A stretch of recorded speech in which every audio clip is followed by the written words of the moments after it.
night of this out of body experience in the sweat lodge and then the dream. And I realized this is when I was 40, about the age of 40, 41. And I realized for the first time in my life, wow, I've had a deep seated belief that I'm not enough. And so I wanted to know about how I can change my wiring, how I can change my brain. And I just started reading all these books. One of the books that was a catalyst for me was by a guy called Joe DeSpenza. You probably heard of him, Joe DeSpenza. And the book was Evolve the Brain. And it was talking about the plasticity of the brain and how we can change our beliefs. And so I read a bunch of books and I heard about just putting it on high repeat, so when you say something, so for example, to say the sentence, I am good enough, whether you believe it or not, when you say those words in that sequence, I am good enough, the corresponding neurons have to fire together to say that sentence. So when you say that sentence repetitively, and it takes time, man, this is where you got to roll your sleeves up and do the work.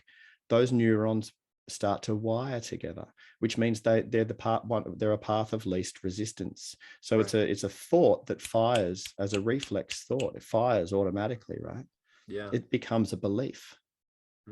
When you have a belief around something, you distort or adjust the information you're receiving from the outside world to match your beliefs. Yeah. Right? If you have a belief that life is tough, you're going to experience a tough life.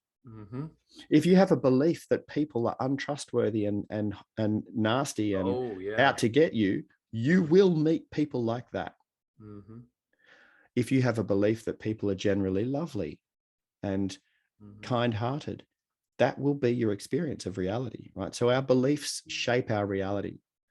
So when you start to form a reflex thought through just rolling your sleeves up and going to do the work and putting it on high repeat. Man, I said this sentence out loud every day, hundreds of times a day. And it took about 6 to 12 months before the neurology started to wire, that I started to believe my own hype. Yeah.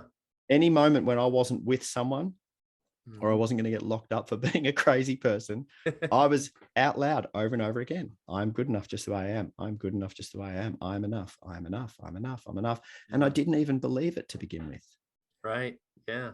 Right. And now that I've wired this, I'm like, how could I not have believed that? How can I not be enough? Of course I'm enough. Right. Just the way I am. Yeah. I'm exactly the height that I should be. My eyes are exactly the color they should be. My heart is as it should be. My level of intelligence and wisdom is exactly as it should be right now. It'll be different one day, but right now, and so, and so to answer your question, to anyone listening who wants to create some belief change, you got to do the work. Right. Out loud, and so I used to think that mantras or affirmations were some kind of woo-woo hippie or Eastern traditional thing that didn't really do anything. And I've learned that I was wrong. Affirmations very literally do create, beliefs in your mind when you repeat them enough. And that then changes your version of reality. So I've got affirmations that I say. Now it's a daily practice for me. I meditate every morning and then I do my affirmations and then I get in the shower and then I get on with my day. And, it's become a way of life. Yeah. I mean, it's interesting as you're talking, I'm sitting there wondering, and I remember going back to when you said your dad really kind of stole your innocence. How is this like process and thinking if for now having 2 sons, and how you speak to them and helping them have that same affirmation in their own life? Yeah. Look, I'm doing my best to, to upgrade the software and be be the next version, 2.0 of what my dad was. And look, and I don't feel like my dad stole my innocence. I feel like my innocence got stolen, but he didn't do it. He didn't do it to me. He wasn't thinking, right, now I'm going to screw up my son. He just lost his temper. Right. He just had a human moment. And he was only ever trying his best to the best of his ability. Every time he hit me, he didn't know how to discipline me any other way. He was only doing what he knew how to do in that given moment. Mm-hmm. And that doesn't mean it was always nice or kind. He was also a very loving man as well. Right. So with my children, do I make mistakes? Hell yeah.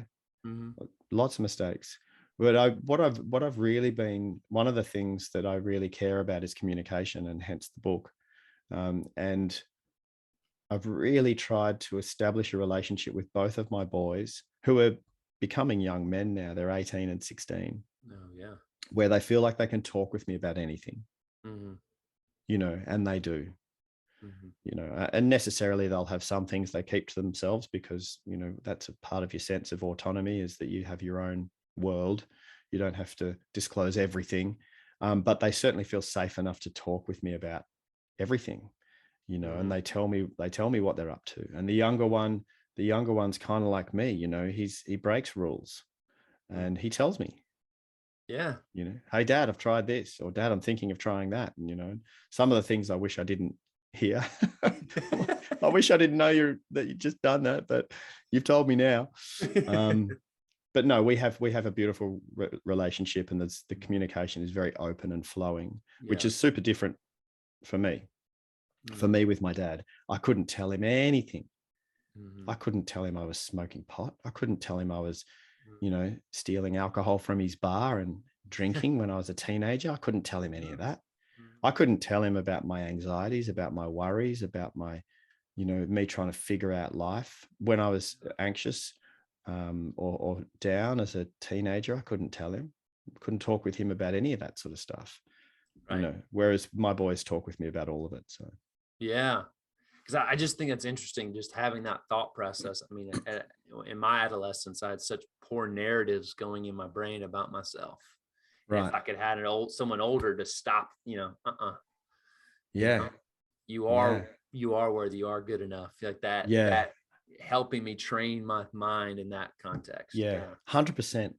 And Mhm. I'm glad that I've been able to do that for my boys, because it's wired in them that they are exactly who they should be, and they are completely enough just the way they are. Mhm.